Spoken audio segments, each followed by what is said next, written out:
16,000 টাকা, তো 1,000 টাকা ডিসটেন্স। তো আমি মনে করি 8GB নেওয়াই বেটার। জি অবশ্যই 8GB নেওয়া বেটার। তো এরপরে হচ্ছে আর কি দেখাতে হবে? লেনোভোর মধ্যে যদি আর একটু লো রেঞ্জের মধ্যে, তো অনেকেরই আরো বাজেট থাকে একটু ভাই আমার 15,000 টাকার একটু আপ লাগবে, তাদের জন্য কিন্তু ল্যাপটপ আছে। সেগুলোর জন্য যারা ইন্টেল প্রসেসরের জন্য খুঁজছেন, এগুলা যদিও পেন্টিয়াম প্রসেসরের, কিন্তু যারা ইন্টেল প্রসেসরের খুঁজছেন তাদের জন্য, ব্যাকলাইট কিবোর্ড খুঁজছেন, আপনার রাতের বেলা ইউজ করবেন, ব্যাকলাইট কিবোর্ড লাগবে। এগুলাতে যদিও ব্যাকলাইট ছিল না, কিন্তু এগুলোর মধ্যে আবার ব্যাকলাইট কিবোর্ড পাবেন। আবার কোরাই 5 5th জেনারেশন, যারা একটু প্রসেসরটা হাই রেঞ্জের খুঁজতেছেন, র্যামটা ভালো খুঁজতেছেন, এসএসডিটা ভালো করছেন, তাদের জন্য এসএসডি আছে 256, 8GB আছে র্যাম, ব্যাকলাইট কিবোর্ড আছে, একদম হ্যান্ডি ল্যাপটপ, একদম স্লিম, যে কোনো জায়গায় ক্যারি করতে পারবেন।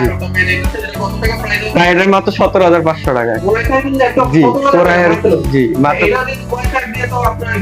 এটা তো ভালো একটা মানের গ্রাফিক্স। জি অবশ্যই এটাতে আরো ইজিলি স্মুথলি কাজ করতে পারবে যে কোনো ফ্রিল্যান্সাররা কিংবা